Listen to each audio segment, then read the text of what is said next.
Alors, au Collège du Jardin des Plantes, nous avons un projet général qui s'appelle Bien vivre sa scolarité, qui finalement consiste à regrouper un ensemble de projets à destination de publics différents. Bon, certains pour les sixièmes, je prends un exemple, je prends mes marques, comme un projet après ma troisième sur l'orientation. Et dans ce projet général Bien vivre sa scolarité, nous avons intégré l'opération Devoir fait avec deux dispositifs. L'un qui s'appelle le bureau d'aide rapide, où des professeurs accueillent des élèves sur la pause méridienne pendant 3/4 d'heure pour une aide ponctuelle sur un problème ponctuel. Et ensuite, devoir fait plus précisément, qui se déroule l'après-midi par un assistant pédagogique et par un emploi de service civique. On a une quinzaine de professeurs qui s'impliquent plus précisément sur le bureau d'aide rapide entre 12h45 et 13h30. On a prévu dans notre DGH de les rétribuer en fonction de l'aide apportée tout au long de l'année. On a aussi quelques professeurs qu'on peut placer sur l'opération Devoir fait avec nos deux jeunes qui aident les élèves.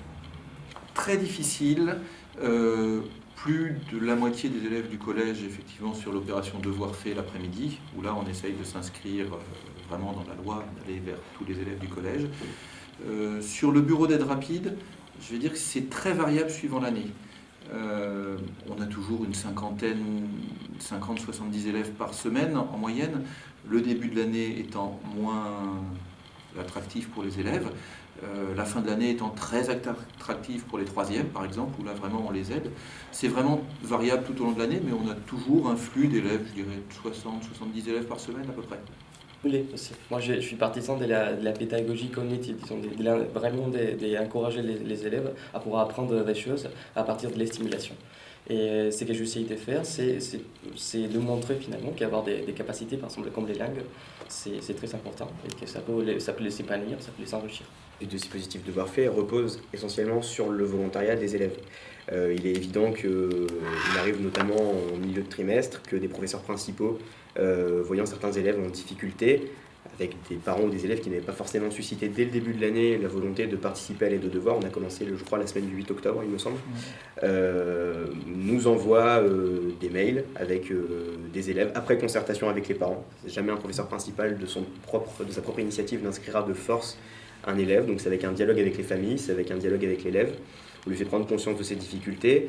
Les professeurs principaux nous consultent pour qu'on évalue au vu des résultats et au vu du profil de l'élève, éventuellement le nombre d'heures qu'on peut lui donner. On a déjà eu effectivement beaucoup de monde, on essaie toujours de trouver une place de 1 heure à 3 heures. On ne va jamais au-delà de 3 heures pour un élève, ça devient trop compliqué en termes de comptabilité. Des cas des élèves qui encouragent à d'autres élèves à s'inscrire.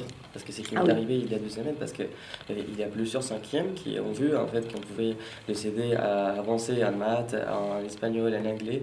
Ils s'encouragent aussi ses camarades de le faire. Et j'ai reçu aussi des demandes des élèves en écrit qui me disaient s'ils pouvaient s'inscrire tout de suite. Et voilà, on les expliquait que les devoirs c'est pas comme les bars, du coup, parce que les bars ça s'est fait chaque jour. Et, tandis que les devoirs c'est fait chaque trimestre. Mais j'ai proposé aux élèves de faire un concours des tables de mathématiques.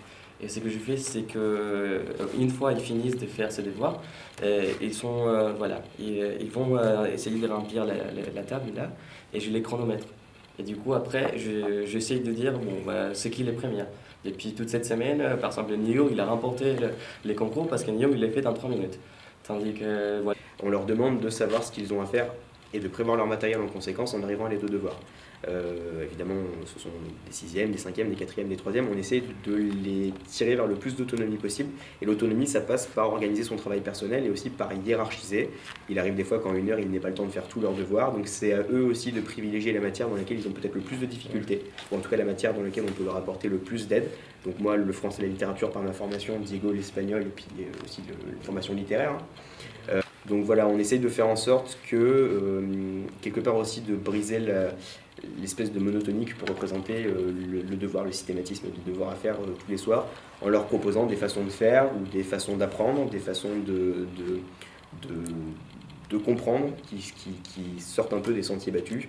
Ça nous permet de capter leur attention, on va pas se mentir, c'est aussi plus facile pour nous de les accaparer comme ça.